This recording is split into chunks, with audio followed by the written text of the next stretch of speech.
Good evening. A woman has described the anguish she's suffering after being told the Bristol flat she lives in is a fire hazard because of how it was built 8 years ago. Lucy Tessington says she's trapped in a property no one will buy. Well, it's another example of the cladding crisis which emerged following the Grenfell Tower fire in 2017 when 72 people lost their lives. Lucy is now one of thousands of residents who say the new government must step in to help. Richard Payne reports.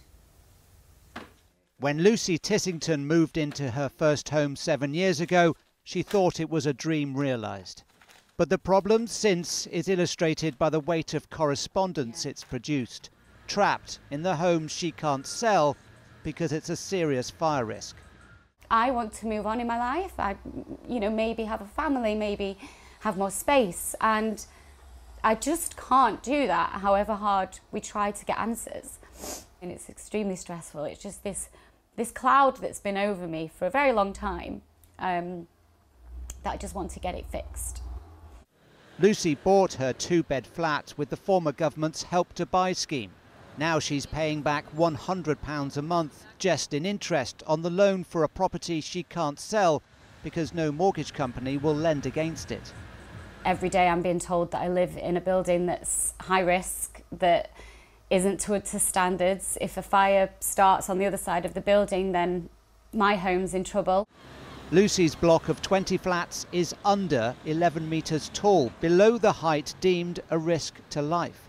But the devastating fire in a block in East London this week shows, says Lucy, that all blocks with safety issues need the same protection. Campaigners hope next week's report into the Grenfell disaster will give an issue still faced by thousands of people fresh attention. Previous government's position was that as long as you can escape within 10 minutes, then you should be okay. That is no fit way to deal with this crisis.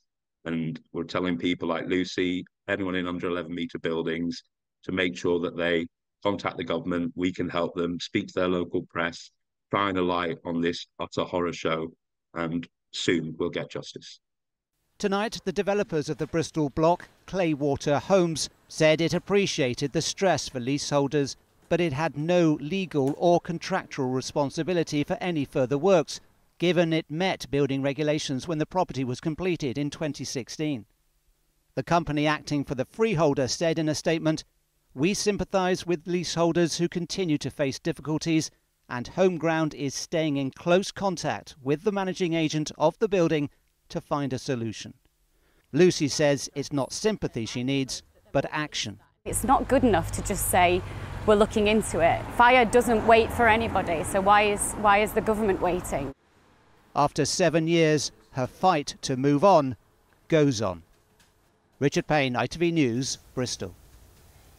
Well, it's equal measures frightening and heartbreaking, isn't it? Let's get a little bit more on this with our political correspondent, Lucy McDade, who's in Westminster. Lucy, we heard at the end of Richard's report that plea for the government not to wait in helping. Is the government going to take action?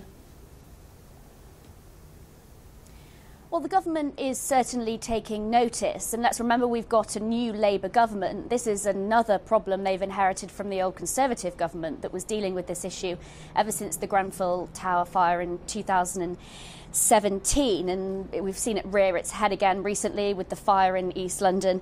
Recently, the Deputy Prime Minister and Housing Secretary Angela Rayner, she met with regulators this week, made it very clear that the remediation work on, I think it's more than 2,500 buildings where work hasn't even started. She's saying that isn't happening quickly enough, and it's her job to make sure it gets done. But the other issue, these are buildings that we're talking about over 11 metres, as Richard mentioned in his report. Many of those are still unfinished or even yet to be started. The other issue, like for people like Lucy, is that buildings below 11 metres, they're not even eligible for this work under the government. Yes, this is a huge issue, and you mentioned the government taking notice, but what more can it do?